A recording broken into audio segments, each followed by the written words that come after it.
حضرت عبداللہ ذوالبجادین رضی اللہ تعالیٰ عنہ ایک صحابی ہیں، مدینے سے کچھ فاصلے پر رہتے تھے۔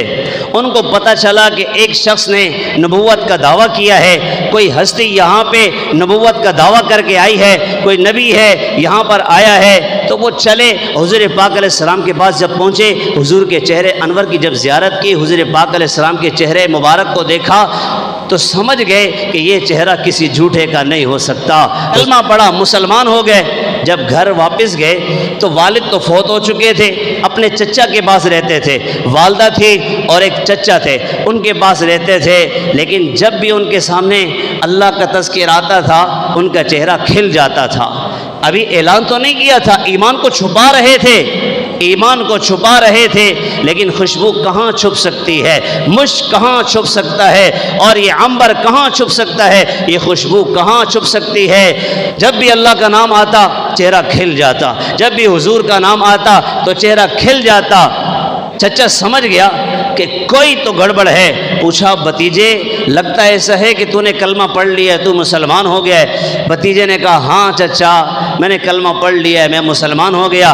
چچا نے کہا تیرے پاس دو راستے ہیں، ایک راستہ یہ ہے کہ میری مان اور یہ دین یہ کلمہ چھوڑ دے اور مزے والی زندگی تو پہلے بھی گزار رہا تھا، اس کے بعد بھی ناز نخرے والی زندگی گزارے گا، یا دوسرا راستہ یہ ہے کہ یہاں سے نکل جا، میرا گھر چھوڑ دے اور یہ ساری نعمتیں جو تجھے مل رہی تھی یہ ساری چھوڑ دے اور جا جس کا کلمہ پڑھا ہے اسی کے بعد چلا جا۔ اس نے کہا چچا میں سب کچھ قربان کر سکتا ہوں، لیکن اللہ اور اللہ کے نبی کا عشق اور محبت میں قربان نہیں کر سکتا۔ چلے گئے، گھر سے نکل گئے۔ چچا نے اتنا ظلم کیا کہ جسم کے کپڑے اتار دیے اور کہا کہ یہ کپڑے تجھے میں نے دیے ہیں، بالکل برہنہ کر دیا۔ جب ماں نے دیکھا تو چپکے سے جا کر اپنی چادر دی، آخر ماں تھی تو ماں سے برداشت نہ ہوا کہ میرا بیٹا بالکل برہنہ حالت میں باہر جائے گا۔ ماں نے چادر دی، چادر پھینکی، انہوں نے اس چادر کے دو ٹکڑے کیے، ایک سے اپنا صدر چھپایا اور دوسری چادر اپنے اوپر ڈالی۔ ذوالبجادین کا لقب اسی وجہ سے ملا، دو چادروں والے۔ جو اللہ کے نبی کے پاس پہنچے، رات کا سفر کیا، صبح اللہ کے نبی کی زیارت کی، حضور پاک علیہ السلام کا چہرہ کھل چکا، کوئی اپنا سب کچھ قربان کر کے آ رہا ہے۔ اللہ کے نبی اتنا خوش ہوئے اور قریب بلایا، ملاقات کی، اس کے بعد فرمایا کہ آج کے بعد تم بھی اصحاب صفہ کے طالب علم ہو، تمہارا رہن سہن کھانا پینا انہی کے ساتھ ہے۔ کچھ وقت گزرنے کے بعد میرے اور آپ کے محبوب آقا ایک غزوے کے لیے تشریف لے گئے، جہاد کے لیے گئے تو ان کو ساتھ لے گئے۔ حضرت عبداللہ ذوالبجادین رضی اللہ عنہ بھی ساتھ تھے۔ سفر میں گئے تو بیمار پڑ گئے، بخار ہو گیا۔ حضور پاک علیہ السلام کو جب علم ہوا کہ عبداللہ ذوالبجادین بیمار ہیں، حضور پاک علیہ السلام عیادت کے لیے تشریف لائے تو ان کا آخری وقت چل رہا تھا، ان کا سر زمین پہ پڑا ہوا تھا۔ حضور پاک علیہ السلام نے ان کا سر اٹھا کر یوں اپنی ران مبارک پہ رکھا۔ کتنا مبارک ہے وہ سر، کتنا مبارک ہے وہ سر جو حضور کی ران پہ آئے۔ اگلا جملہ سننا، اگلا جملہ سننا، کتنا مبارک ہے وہ سر جو حضور کی ران پہ آئے، کتنی مبارک ہے وہ ران جس پہ حضور کا سر آئے۔ غار ثور کا واقعہ بھول تو نہیں گئے؟